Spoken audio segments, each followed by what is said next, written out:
అప్పుడు శివపార్వతులు వచ్చి ఎవరైతే ఈ కొండకొచ్చి పళని సుబ్రహ్మణ్యేశ్వర స్వామికి దండం పెట్టుకుంటారో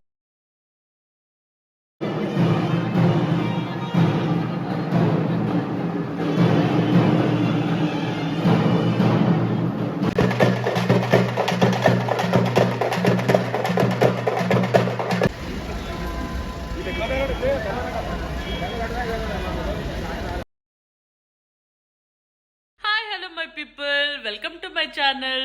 సో ఈ రోజు వీడియో ఏంటి అన్నది మీకు తమ్నైల్ చూస్తేనే అర్థమైపోయి ఉంటుంది కదా. అండ్ ఆల్సో నా హెయిర్ స్టైల్ చూసి అస్సలు తడుచుకోకండి.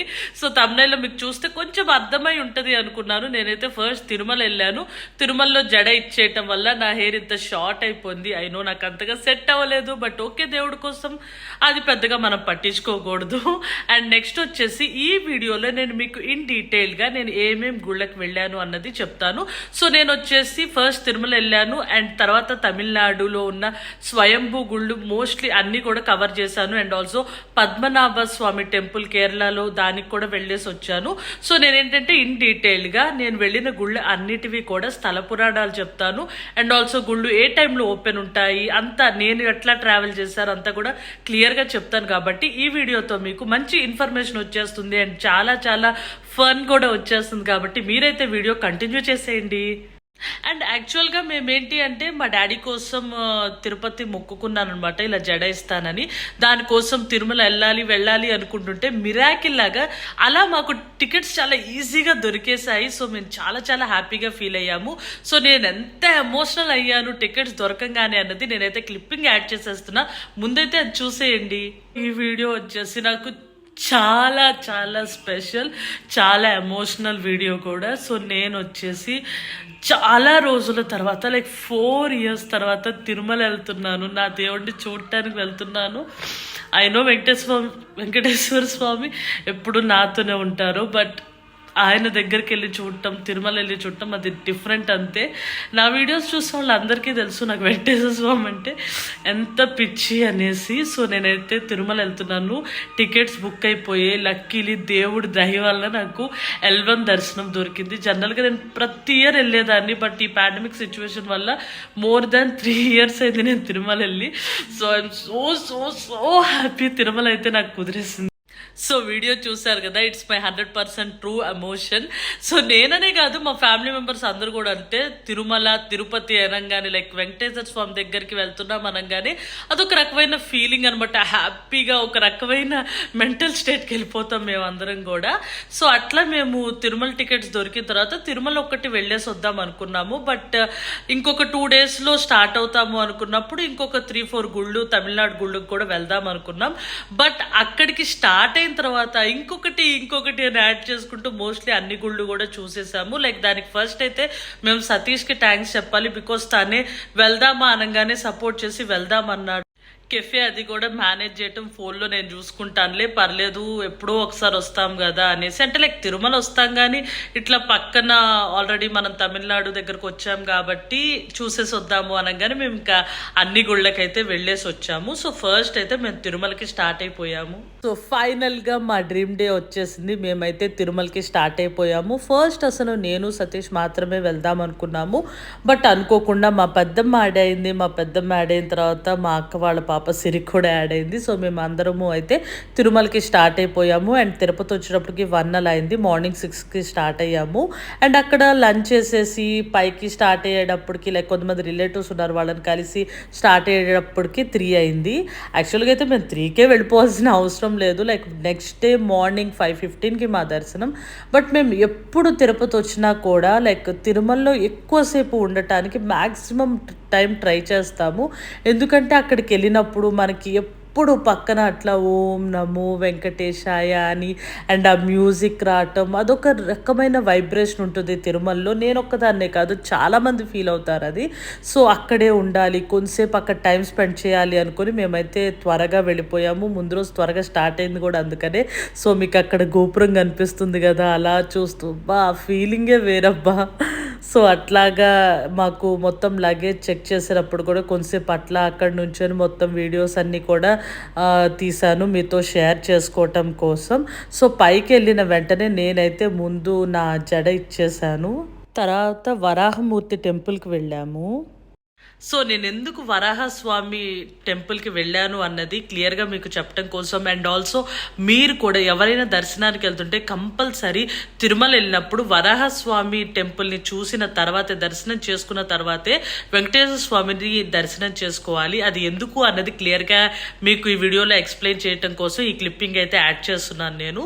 సో ఎందుకు మనం ఫస్ట్ వరాహస్వామి టెంపుల్ దర్శనం చేసుకోవాలి అంటే ఫస్ట్‌లో అసలు తిరుమల అన్నది వరాహస్వామిదేనంట.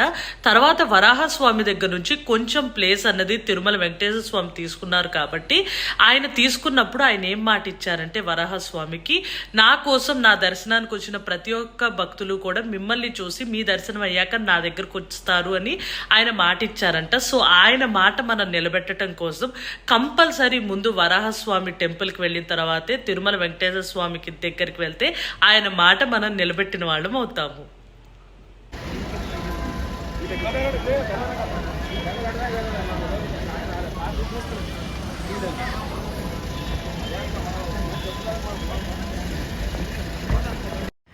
ఫైనల్గా నా వెయిటింగ్ కంప్లీట్ అయిపోయింది. సో ఇప్పుడు టైం వచ్చేసి మార్నింగ్ 4 అవుతుంది.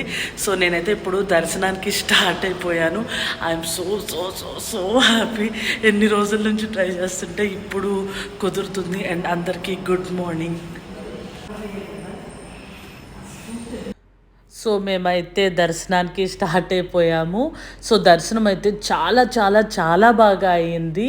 లైక్ మార్నింగ్ దర్శనాలు అంటేనే చాలా బాగుంటాయి. అందులోనూ దేవుడిని చాలా దగ్గర నుంచి చూశాను. అండ్ దేవుడికి హారతి ఇచ్చారు. హారతి కూడా మమ్మల్ని అద్దుకోమన్నారు. చాలా చాలా హ్యాపీగా అనిపించింది. అలా తిరుమలలో దేవుడికి హారతి ఇచ్చింది మనం అద్దుకోవటం అన్నది చాలా రేర్ టైమ్స్లో జరుగుతుంది. అలా మాకు అయ్యేటప్పటికి మాకు చాలా చాలా హ్యాపీగా అనిపించింది. బట్ కొంచెం అప్సెట్ అయ్యాను. ఎందుకు అంటే ప్రతిసారి ఇంచుమించుగా నేను వేసుకున్న డ్రెస్ కలర్కి దేవుడికి ఆ రోజు కట్టిన చీరకి కొంచెమన్నా మ్యాచింగ్ ఉంటుంది. బట్ ఈసారి కంప్లీట్లీ అసలు మ్యాచ్ అవ్వలేదు. నేనేమో క్రీమ్ అండ్ రెడ్ కలర్ వేసుకుంటే వెంకటేశ్వర స్వామికి వచ్చేసి ఆరెంజ్ అండ్ గ్రీన్ బార్డర్తో వేశారు. అండ్ నేను చీర అనగానే దానికి బ్యాడ్ కామెంట్స్ పెట్టేసేయకండి. యాక్చువల్గా వెంకటేశ్వర స్వామికి తిరుమలలో చీరనే కడతారంట పంచలాగా. సో అందుకోసం నేను చీర అని చెప్పాను. సో దర్శనం తర్వాత మేమైతే పళని స్టార్ట్ అయిపోయాము. పళని సుబ్రహ్మణ్యేశ్వర స్వామి అనమాట. ఆ టెంపుల్కి అయితే స్టార్ట్ అయిపోయాము. సో ఫస్ట్ అయితే మేము పళని అనుకోలేదు. బట్ దూరం ఇక్కడ నుంచి చాలా తిరుమల నుంచి లైక్ 9 hours పడుతుంది. అయినా కానీ పర్లేదు వచ్చాం కదా అనేసి మేమైతే ఫస్ట్ పళనికి స్టార్ట్ అయిపోయాము తిరుమల నుంచి. అండ్ నేను అక్కడికి వెళ్ళిన తర్వాత ఆ క్లిప్పింగ్స్ చూపిస్తూ మీకు స్థల పురాణం చెప్తాను. ఒకవేళ దానిలో ఏమైనా తప్పులు చెప్తే ఐఎమ్ ఎక్స్ట్రీమ్లీ సారీ. నాకు తెలిసినంత చెప్తాను. సో ఇప్పుడైతే మేము పళనిలో నైట్ స్టే చేస్తున్నాం. యాక్చువల్గా అయితే పళనిలో ఉండటం మా ప్లాన్ కాదు. లైక్ ఇక్కడ దర్శనం చేసేసుకొని మధురై వెళ్ళిపోయి మధురైలో నైట్ స్టే ఉందాం అనుకున్నాం. బట్ ఏంటంటే మార్నింగ్ తిరుమలలో దర్శనం లేట్ అవటం వల్ల మాకు ఇక్కడికి రావటం లేట్ అయింది. లైక్ 8:30 అట్లా అయింది. సో అప్పటికే దర్శనాలు క్లోజ్ అయిపోయాయి కాబట్టి మేము ఇక్కడ స్టే చేయాల్సి వచ్చింది. బట్ ఎనీవే ఇక్కడ ఈ స్వామివారి దగ్గర నైట్ స్టే చేయాలని మాకు అలా రాసింది అనుకుంటాము. సో ఇక్కడే మేము స్టే చేస్తున్నాం. మార్నింగ్ 5:30కి స్టార్ట్ అవుతుందంట దర్శనం. సో ఫస్ట్ ఆ టైంకి వెళ్ళిపోయి అక్కడ దర్శనం చేసుకొని వెంటనే అక్కడ నుంచి మేము మధురై అయితే వెళ్ళిపోదాం అనుకుంటున్నాము. అండ్ ఇప్పుడు వచ్చేసి వెళ్ళి డిన్నర్ చేయాలి. ఫ్రెష్ అప్ అయిపోయాము, డిన్నర్ చేసేయాలి. సో ఫుడ్కి వచ్చేసి మేము కిందే ఎక్కడో దొరికితే టిఫిన్స్ దొరికితే అక్కడే తినేసాము. సో ఇప్పుడు వచ్చి పళని స్టోరీ అన్నది మీకు క్లియర్గా చెప్తాను, వినేసేయండి. సో ఫస్ట్ వచ్చేసి పూర్వం ఈ స్టోరీ అందరికీ తెలిసే ఉంటుంది అనుకుంటున్నాను. మనం ఏ పూజ చేసినా కానీ ఫస్ట్ మనం వినాయకుడికి పూజ చేస్తాము. వినాయకుడికి పూజ చేసిన తర్వాత ఎలాంటి పూజ అయినా మనం చేస్తాము. అది ఎందుకు చేస్తాము అంటే పూర్వం దేవుళ్ళు అందరూ కలిసి కూడా ఫస్ట్ పూజ ఎవరికి చెయ్యాలి, వినాయకుడికి చేస్తే బెటర్ లేకపోతే సుబ్రహ్మణ్యేశ్వర స్వామికి అని అనుకునేటప్పుడు ప్రతి ఒక్కళ్ళు దేవుళ్ళందరూ కలిసి ఏమనుకున్నారంటే వీళ్ళిద్దరిలో ఎవరైతే ఉన్న పుణ్యనదుల అన్నిట్లో కూడా ఎవరైతే ఫస్ట్ స్నానం చేసి వచ్చి శివపార్వతులకి దండం పెట్టుకుంటారో వాళ్ళకి ఫస్ట్ పూజ అన్నది చెయ్యాలి అని అనుకున్నారు. సో ఏమైంది అంటే సుబ్రహ్మణ్యేశ్వర స్వామి ఫాస్ట్గా వెళ్ళి ప్రతి ఒక్క చోట కూడా నదులలో నిమిషాల్లో స్నానం చేసి వచ్చేయగలరు. కానీ వినాయకుడు అంత ఫాస్ట్‌గా వెళ్ళలేరు కాబట్టి ఆయన ఏం చేశారంటే శివపార్వతులు చుట్టూ ప్రదక్షిణాలు చేసి దండం పెట్టుకున్నారు.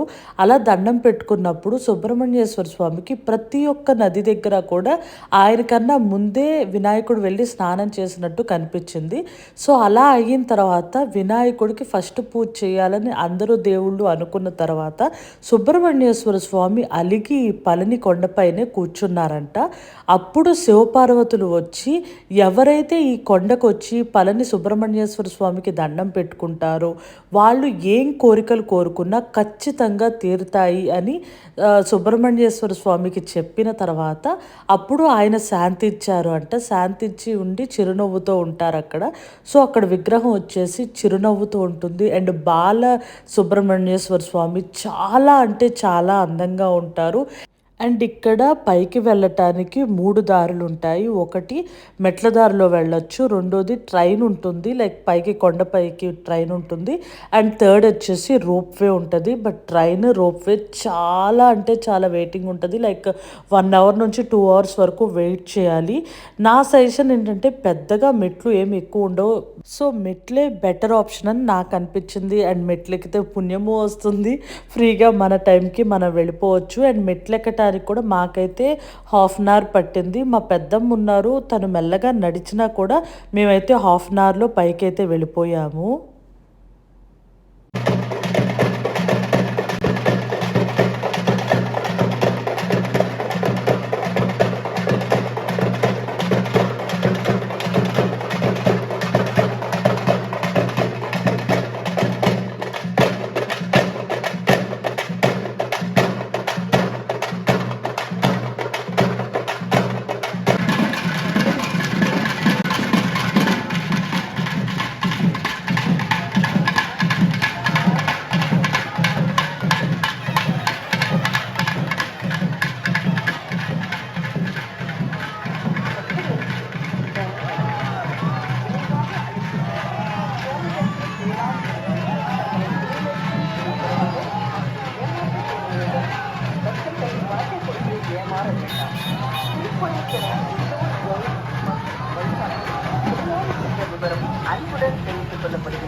మేము నార్మల్‌గా అనుకుందేంటి, పళని వచ్చాక పళని నుంచి మధురై ఎళ్దామని మేము ప్లాన్ చేసుకున్నాము.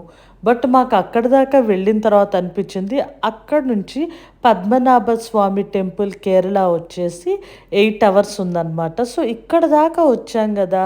విజయవాడ నుంచి పద్మనాభ స్వామి టెంపుల్‌కి వెళ్ళటం కన్నా వచ్చినప్పుడు ఇంకొక 2 డేస్ యాడ్ చేసుకుంటే చాలు. ఆ గుళ్ళు కూడా చూసేయొచ్చు కదా అనుకోని అప్పటికప్పుడు అనుకోని పద్మనాభ స్వామి టెంపుల్‌కి అయితే మేము స్టార్ట్ అయిపోయాము. సో పద్మనాభ స్వామి టెంపుల్ గురించి నేను స్పెసిఫిక్‌గా చెప్పాల్సిన అవసరం లేదు. ఈ మధ్య కాలంలో చాలా చాలా చాలా ఫేమస్ అయిపోయింది ఆ గుడి. బట్ అక్కడ స్థల పురాణం వచ్చేసి ఎవరికీ అంత క్లియర్‌గా తెలీదు. అండ్ అక్కడ గైడ్స్‌ని కూడా ఎవరిని కూడా అలౌ చేయరు. కాబట్టి మాకు వాళ్ళు చెప్పిన దాన్ని బట్టి అర్థమైంది ఒకటే ఏంటంటే, కలియుగంలో ఫస్ట్ కట్టిన గుడి ఇది అన్న దాని వరకే మాకు అర్థమైంది. అంతకన్నా అక్కడ ఉన్న వాళ్ళకి కూడా క్లియర్‌గా తెలియదు. బట్ దర్శనం అయితే చాలా చాలా చాలా బాగా అయ్యింది. అండ్ ఇక్కడొచ్చి మీరు శారీ అన్నా వేసుకోవాలి, లేదంటే ఏదన్నా పట్టు లంగా జాకెట్ లైక్ హాఫ్ శారీ అన్నా వేసుకోవాలి తప్ప అంతకు మించి వేరేవి ఏవి కూడా అలౌ చేయరు. అబ్బాయిలైతే ఖచ్చితంగా పంచకట్టులోనే వాళ్ళు అలౌ చేస్తున్నారు. బట్ నాకు అది చాలా హ్యాపీగా అనిపించింది. బికాస్ మన ఇండియన్ ట్రెడిషన్స్ పోకుండా వాళ్ళైతే దాన్ని కాపాడుతూ ఆ స్పెసిఫిక్ డ్రెస్సెస్ వేసుకుంటూనే అలో చేయటం అన్నది నాకు చాలా బాగా నచ్చింది. అండ్ ఇక్కడ ఈ 6 డోర్స్ గురించి అందరికీ తెలిసిన విషయమే. 5 డోర్స్ ఓపెన్ చేశారు, 6th డోర్ ఓపెన్ చేయలేదని అన్నీ తెలిసిన విషయమే కాబట్టి నేను స్పెసిఫిక్గా అయితే చెప్పటం లేదు. అండ్ ఇక్కడ వచ్చేసి వాళ్ళు అస్సలంటే అస్సలు ఫోన్స్ అయితే అలో చేయరు. చాలా దూరం నుంచే ఫోన్స్ అయితే మనం తీసేయాలి. సో మేము ఇంకా కార్లోనే పెట్టేసాం అనమాట. జస్ట్ ఎంట్రన్స్ వరకు మీకు నేను చూపిస్తున్నాను. ఆ ఎంట్రన్స్ చూపించడానికి కూడా వాళ్ళని రిక్వెస్ట్ చేస్తే అప్పుడు వాళ్ళు అక్కడ నేను కార్లోంచి అలా కొంచెం సేపు వీడియో తీయటానికి అయితే అలౌ చేశారు. బట్ చాలా చాలా చాలా బాగుంటుంది గుడి అయితే. మీరు ఖచ్చితంగా రావాల్సిన గుడి. పద్మనాభ స్వామి టెంపుల్ దగ్గర ఒక సూపర్ సూపర్ దర్శనం అయిపోయిన తర్వాత మేమైతే కన్యాకుమారి దగ్గరకు వచ్చేసాం నైట్కి. సో అక్కడ స్టే చేసాము. ఎందుకంటే మార్నింగ్ సన్ రైజ్ అక్కడ చాలా బాగుండిద్ది కాబట్టి ఖచ్చితంగా ఆ రోజు నైట్కి అయితే మేము కన్యాకుమారి వెళ్ళిపోవాలని ప్లాన్ చేసుకున్నాం. అలానే వచ్చేసాము. సో ఇది కూడా ముందు ప్లాన్ చేసుకుంది కాదు, అప్పటికప్పుడు అనుకొని ఈ పద్మనాభ స్వామి గుడి దగ్గర నుంచి కన్యాకుమారి అయితే మేము వచ్చేసాము. అండ్ అక్కడ వచ్చేసి కన్యాకుమారి అమ్మవారి టెంపుల్ చాలా చాలా ఫేమస్. అండ్ ఆమె ముక్కు పుడక కూడా అక్కడ చాలా చాలా ఫేమస్. అంతేకాకుండా ఇక్కడ సన్ రైజ్ కూడా చాలా ఫేమస్. కన్యాకుమారి గురించి సన్ రైజ్ గురించి అయితే నేను స్పెసిఫిక్గా చెప్పాల్సిన అవసరం అయితే లేదు. సో ఇక్కడ వచ్చేసి కన్యాకుమారి అమ్మవారి స్థల పురాణం ఏంటి అంటే, ఇక్కడ ఒకసారి శివుడు కన్యాకుమారి దగ్గరికి వచ్చేటప్పటికి, ఆ ప్లేస్ దగ్గరికి వచ్చే టయానికి అక్కడ అమ్మవారు ఆయన్ని చూసి ఇష్టపడి పెళ్లి చేసుకోవాలి అనుకుంటారు. సో అప్పుడు శివుడు అమ్మవారు ఇద్దరు కూడా అనుకొని ఒక బ్రహ్మ ముహూర్తం పెట్టుకున్న తర్వాత వాళ్ళిద్దరి పెళ్ళి అవ్వకూడదు అనేసి నారదుడు ముందే త్వరగా తెల్లవారిపోయినట్టు క్రియేట్ చేయటం వల్ల శివుడు టయానికి పెళ్ళికి రాలేకపోయారు. అలా రాలేకపోవటం వల్ల వాళ్ళిద్దరి పెళ్ళైతే ఆగిపోయింది. అలా ఆగిపోవటంతో అమ్మవారు అక్కడే బాధపడుతూ అక్కడే ఉండిపోయారు. సో అక్కడ అమ్మవారు అలా కన్యగా ఉండిపోవటం వల్ల ఈ ప్లేస్కి కన్యాకుమారి అని పేరు వచ్చింది. సో ఇక్కడ ఏంటంటే అమ్మవారి ముక్కు పుడక కూడా చాలా చాలా చాలా ఫేమస్ అనమాట. అమ్మవారి ముక్కు పుడక చూసి అండ్ అమ్మవారిని చూసి ఏదైతే మనం దండం పెట్టుకుంటామో ఆ కోరికలు కంపల్సరీ తీరుతాయంట. అంతేకాకుండా ఎవరికైతే పెళ్ళిళ్ళు లేట్ అవుతున్నాయి, లేకపోతే పెళ్ళి అవ్వట్లేదు అనుకున్న వాళ్ళు కూడా ఇక్కడికి వచ్చి ఈ అమ్మవారి దగ్గర దండం పెట్టుకుంటే ఖచ్చితంగా వాళ్ళకి త్వరగా పెళ్ళి అయిపోతుంది అంట. ఇదంతా పక్కన పెట్టేస్తే అమ్మవారు ఎంత అందంగా ఎంత కళగా ఉంటారు అంటే అలా చూస్తూ ఉండిపోబుద్ధి అవుతుంది. అండ్ ఆ ముక్కు పుడక ఎంత అందంగా ఉంటుందంటే, ఎంత బాగా మెరుస్తూ ఉంటుందంటే అసలు అక్కడ ఏదన్నా లైక్ గ్లాస్ పెట్టారా, అమ్మవారి దగ్గర ఉన్న ఆ దీపాల వల్ల అంత లైట్ ఎక్కువ కనిపిస్తుందా అన్నంత డౌట్ వస్తుంది. అంత సూపర్గా మెరుస్తూ ఉంటుంది అనమాట. ఆ డైమండ్ అన్నది చాలా చాలా అట్రాక్టివ్గా ఉంటుంది. ఈ అమ్మవారిని అయితే ఖచ్చితంగా ప్రతి ఒక్కళ్ళు చూడాలి. అమ్మవారు ఎంత కళగా ఉంటారో. తర్వాత వచ్చేసి మేము సుచేంద్రపురి దగ్గరకు వచ్చాము. సో ఈ ప్లేస్ వచ్చేసి కన్యాకుమారి నుంచి 20 మినిట్స్ గ్యాప్లో ఉంటుందన్నమాట. నాకు అర్థమైంది ఏంటంటే ఈ ప్లేస్ చాలామంది వరకు తెలియదు. బట్ నేనేంటంటే బిఫోర్ మా మమ్మీ డాడీతో రావటం వల్ల నాకు కొంచెం తెలిసిందనమాట. అండ్ మా మదర్ వచ్చేసి కంపల్సరీ ఈ టెంపుల్కి వెళ్ళాల్సిందే అని చెప్పిన తర్వాత మేము ఇంక ఈ టెంపుల్కి కూడా వచ్చాము. సో ఈ టెంపుల్లో ఏంటి అంటే స్పెషాలిటీ బ్రహ్మ విష్ణు మహేశ్వరులు ముగ్గురు కూడా ఒకే విగ్రహంలో ఉంటారు. అది ఇక్కడ చాలా చాలా స్పెషాలిటీ. అండ్ ఈ ఒక్క ప్లేస్లోనే అలాగా కలిసి ఉన్నారంట. అంతేకాకుండా ఇక్కడ ఒక ఆంజనేయ స్వామి విగ్రహం ఉంటుంది. చాలా ఎత్తు ఉన్న ఒక ఆంజనేయ స్వామి విగ్రహం ఉంటుంది. ఈ విగ్రహం దగ్గర వెన్నపూస కానీ మనం మొక్కుకొని ఏదన్నా కోరిక కోరుకుంటే ఖచ్చితంగా మనకు ఆ కోరిక అన్నది తీరుతుందంట. అక్కడ మా మదర్ కూడా చాలాసార్లు అలా మొక్కుకున్నారు. మొక్కుకున్న ఈ అన్నీ కూడా తనకి చాలా బాగా తీరాయంట. సో అట్లాగా అక్కడ ఎవరన్నా ఏదన్నా మొక్కుకుంటే ఖచ్చితంగా తీరుతుంది. అండ్ ఇక్కడ వచ్చేసి టెంపుల్ లోపలికి అంటే మెయిన్ గుడి లోపలికి వీడియో అయితే అలో లేదు కాబట్టి నేను బయట నుంచే తీశాను. అండ్ ఇక్కడ వచ్చేసి దేవుడి విగ్రహం బయట ఒక పోస్టర్ లాంటి దాని మీద ఉంది.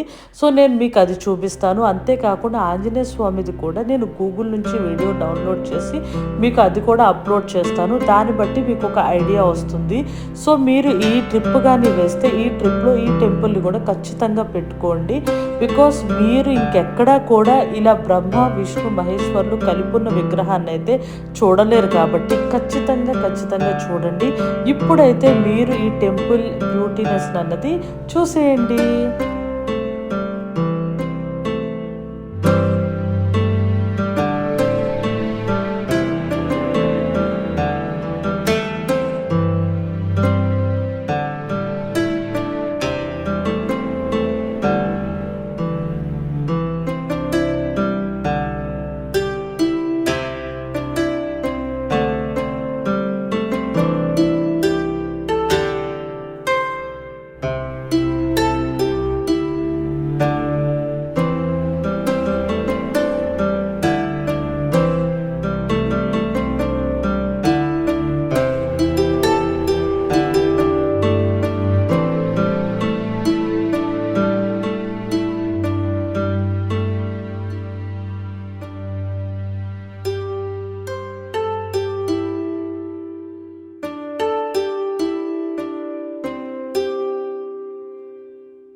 మేము కన్యాకుమారి నుంచి రామేశ్వరం వచ్చాము. రామేశ్వరం వచ్చేసి కన్యాకుమారి నుంచి 5½ అవర్స్ పడుతుందనమాట. సో, మేము రామేశ్వరం దగ్గరికి వెళ్ళిన తర్వాత ఇంకొంచెం ముందుకెళ్ళి ధనుష్కోటికి కూడా వెళ్ళాం. ధనుష్కోటికి అయితే కంపల్సరీ అందరూ వెళ్ళండి. ఎందుకంటే అదేంటి అంటే ఫైనల్ టిప్ అనమాట ఇండియాకి. అండ్ అక్కడి నుంచి టెలిస్కోప్‌లో మనం చూస్తే మనకి శ్రీలంక కూడా పైపైన అట్లా కనిపిస్తది కాబట్టి అండ్ అక్కడ లైట్ హౌస్ కూడా కనిపిస్తది కాబట్టి ఖచ్చితంగా మీరైతే వెళ్ళండి. సో, ఈ వెళ్ళే దారిలో మీకైతే స్థల పురాణం చెప్పేస్తాను. సో, రామేశ్వరంలో మన స్థల పురాణం ఏంటి అంటే శివుడికి సీతారాములు ఇద్దరు కూడా పూజ చేయాలి అనుకున్నప్పుడు లింగాకారాన్ని మన ఆంజనేయ స్వామితో తీసుకురమ్మని చెప్తే ఆయనకి లేట్ అయ్యేటప్పటికి స్వయంగా సీతాదేవి తన చేతులతో లింగాకారం శివుణ్ణి తయారు చేసి ప్రతిష్ఠించారు అక్కడ. చేసి పూజ చేశారు. అండ్ అక్కడ వచ్చేసి 21 నదులు వాటర్ అన్నవి అక్కడ ఆ గుడి దగ్గర వస్తాయి. ఆ వాటర్ మొత్తంతో స్నానం చేసి లోపలికి వెళ్ళి దర్శనం చేసుకుంటారు. అలా దర్శనం చేసుకుంటే చాలా మంచిది అంట. అండ్ ఇక్కడ వచ్చేసి మనకి సీతారాముల యొక్క గొప్పతనము అండ్ శివుని గొప్పతనం 2 కూడా ఒకటే గుడిలో ఉండటం వల్ల ఈ గుడి అన్నది చాలా చాలా ఫేమస్. అండ్ అనుకున్న కోరికలు తీరుతాయి. అండ్ మనం తెలిసి తెలియక చేసిన పాపాలు కూడా ఇక్కడ చాలా వరకు అన్నీ పోతాయంట. అందుకని రామేశ్వరం ఖచ్చితంగా వస్తారు. సో, నేనిప్పుడు మీకు చూపిస్తుంది ఏంటి అంటే ధనుష్కోటి. ఒకప్పుడు ఇక్కడ చాలా బాగా అంతా కూడా ఉండేదంట. బట్ ఇక్కడ ఒకసారి 1967 ఆ టైం అనుకుంటా. నాకు క్లియర్‌గా డేట్ గుర్తులేదు. సో, ఆ టైంలో వచ్చిన ఒక స్ట్రామ్ వల్ల మొత్తం కూడా అక్కడ మొత్తం పాడైపోయింది. జస్ట్ అక్కడ శిథిలం అయిపోయిన వరకే మనకు కనిపిస్తూ ఉంటాయి. బట్ చూడటానికైతే చాలా చాలా బావుంది. అండ్ ఆ ఫీలింగ్ బావుంటుంది కదా! మనం టెలిస్కోప్‌లో చూస్తే మనం ఇండియాలో ఉండి వేరే దేశాన్ని లైక్ శ్రీలంకని మనం లైట్‌గా చూడొచ్చు. అక్కడ లైట్ హౌస్ చూడొచ్చు అంటే ఆ ఫీల్ అయితే చాలా బాగుండేది కదా! సో, మేము కూడా అక్కడ లైట్ హౌస్‌లో శ్రీలంకని చూసాము. అండ్ ఇక్కడ నేను చెప్పాను కదా! కొన్ని శిథిలం అయిపోయినవి కనిపిస్తాయి అనేసి. వన్ ఆఫ్ ద థింగ్ అనమాట మీకు అక్కడ కనిపిస్తుంది.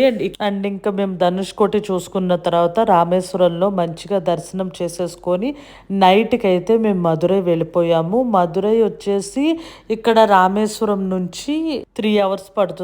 మేము ఇంకా వెళ్ళిపోయాము.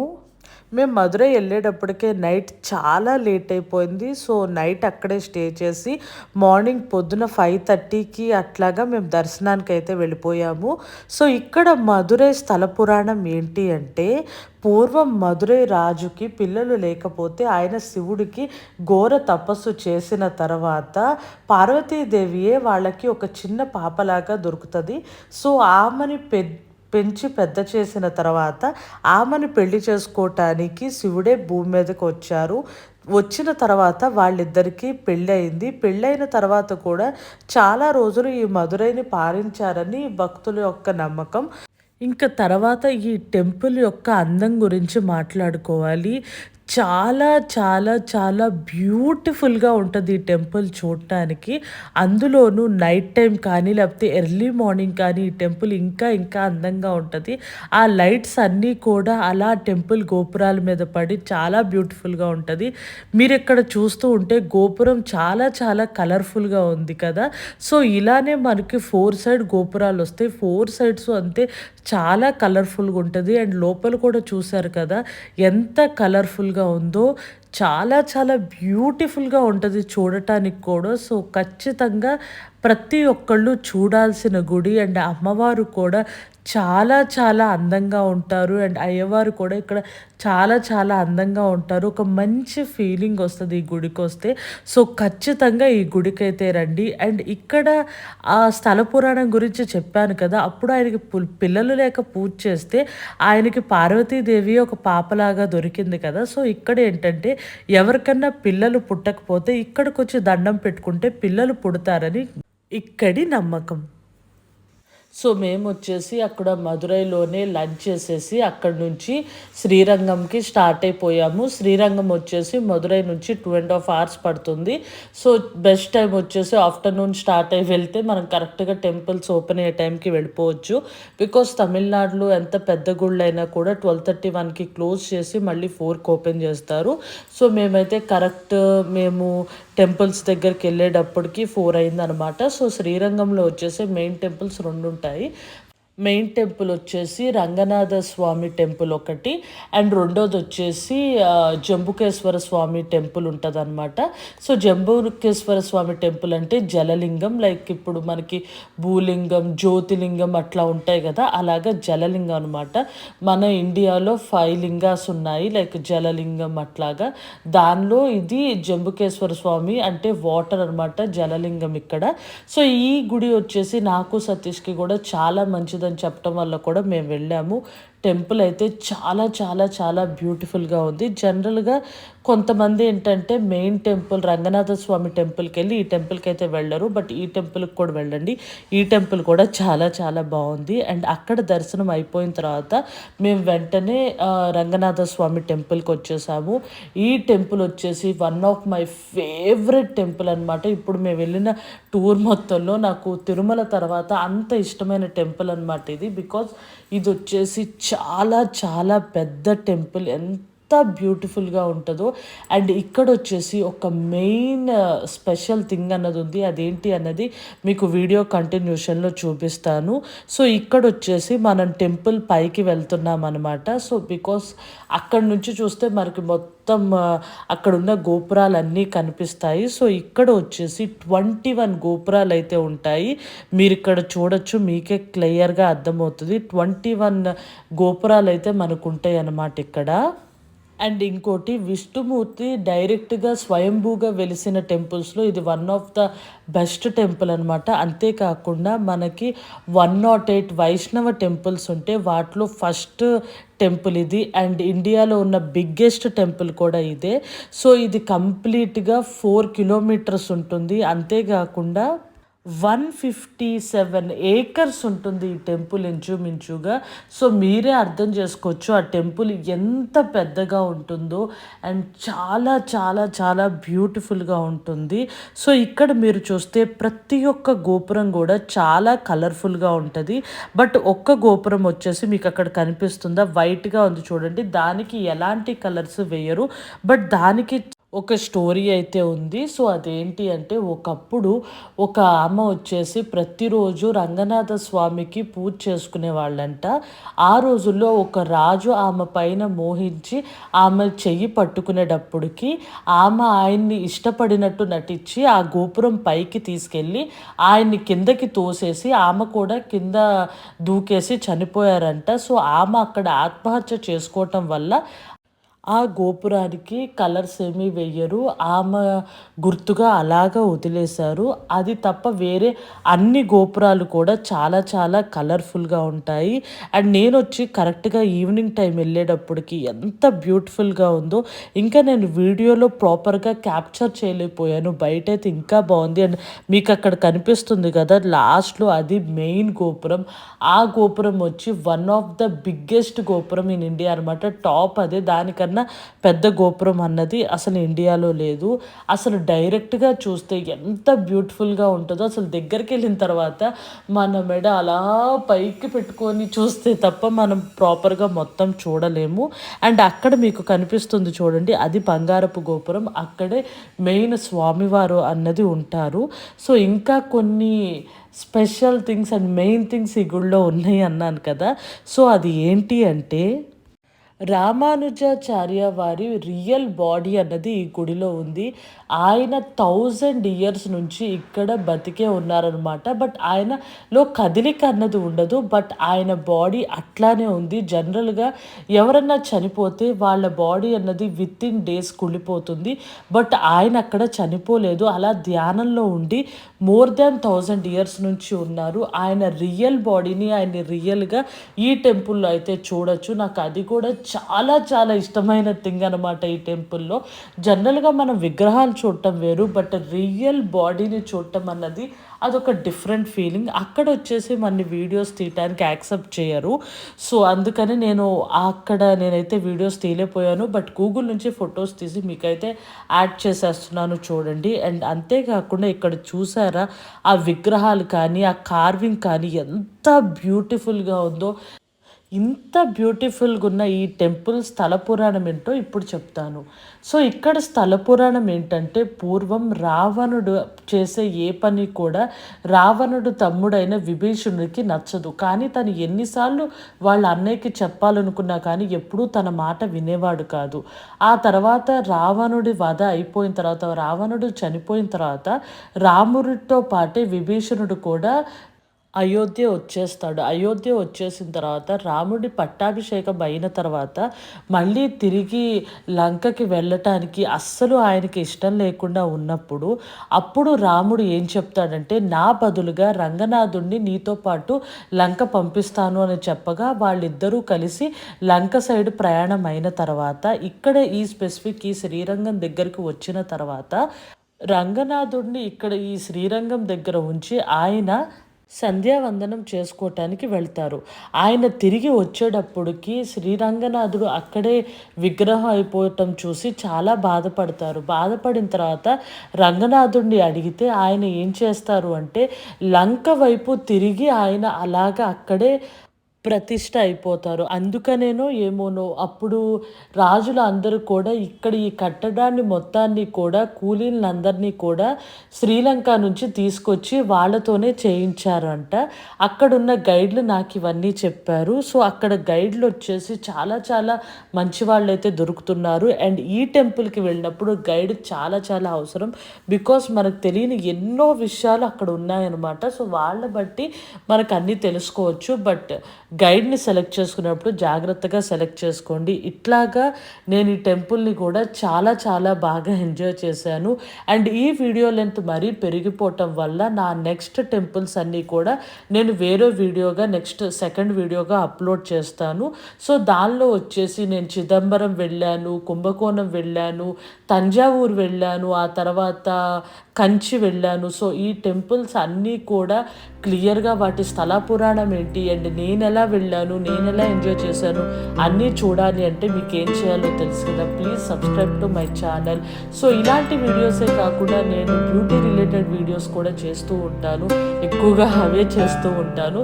సో అలాంటి వీడియోస్ అన్నీ చూడాలంటే కూడా ప్లీజ్ మీరైతే సబ్స్క్రైబ్ చేసేసుకోండి. అండ్ ఈ వీడియో నచ్చితే మీరైతే ముందెళ్ళి లైక్ చేసేయండి.